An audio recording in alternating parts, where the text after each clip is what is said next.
As the Detroit Lions offseason continues, the offensive line seems to be more and more clear who the starters will be going into the season, but there are still a few questions, so let's get right into it.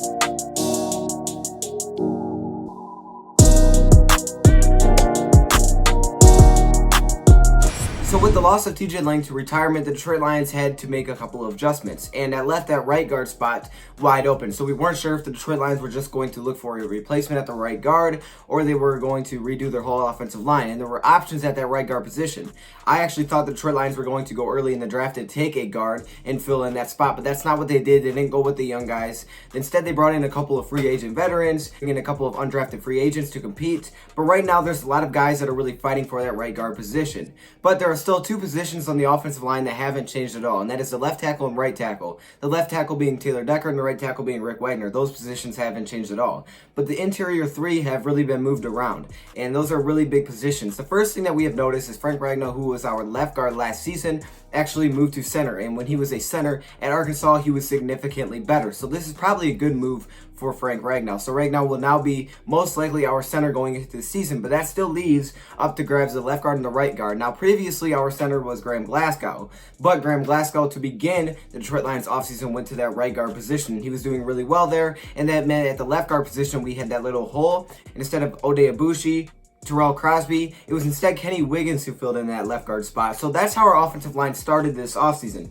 Then we had a couple of changes during the offseason where we were mixing guys in. So the right guard and left guard position were the only positions that were really changing. So the two guys that were really challenging those positions were Ode Abushi, the guy we brought in through free agency, and Joe Dahl, guys that's been here a few years now. Now, Joe Dahl is a very versatile player, and I think he'll make the team either way because even if he doesn't start, he's a good role player at that offensive line, and he can actually play fullback, so that's pretty crazy. But also, Ode Abushi, who I actually thought might have came in and be the starter for the Detroit Lions, hasn't had an entirely great career, but he's still a challenger for that offensive line. So we've seen those guys swap in to take reps at the right guard and left guard position. That's really where the question mark is right now. Who is going to start that position? I think we can bet that the starting right guard and left guard will be who started this offseason. I think right guard will be Graham Glasgow and left guard will be Kenny Wiggins. But I think the left guard, in my opinion, is the biggest question mark. I think Graham Glasgow has solidified himself to be a starting right guard player. Frank Ragnow can obviously play center. Right tackle is simply going to be Rick Wagner. And then left tackle will stay the same with Taylor Decker. But the big question is left guard.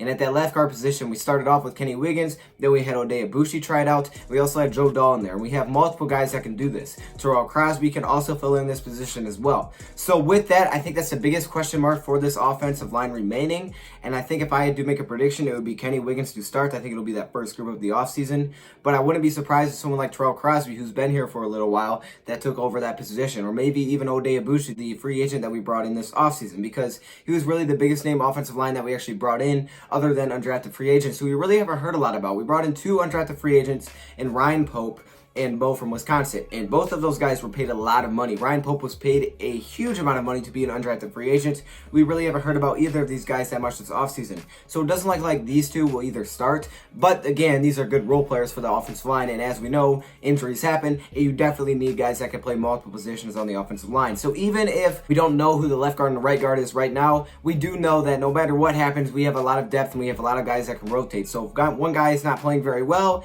he will for sure come out and someone else will be able to take over that spot for the time being. We'll see how that works out, but I'm very excited to see the depth that we have at our offensive line position, because in years past we really didn't, and once one guy got down, we were kind of in trouble. I think at this time we are going to be okay even if someone goes down at the guard position. So I'm very excited to see what can happen because of this offensive line's versatility. When you can move your center to the right guard, move your left guard to the center, that's very impressive. And obviously Rick Wagner and Taylor Decker can both play the different tackle positions. So I'm really excited to see how this offensive line works. We hope that it finally does what it's supposed to do. We've spent a lot of early round draft picks. We've spent a lot of money on a guy named Rick Wagner. So hopefully this offensive line can finally live up to its potential here in 2019 and help out Matthew Stafford in that running game. So that is what the offensive line is going to look like coming into 2019. Let me hear your guys' predictions for the offensive line. Thank you, Brad, for watching, and I'm out.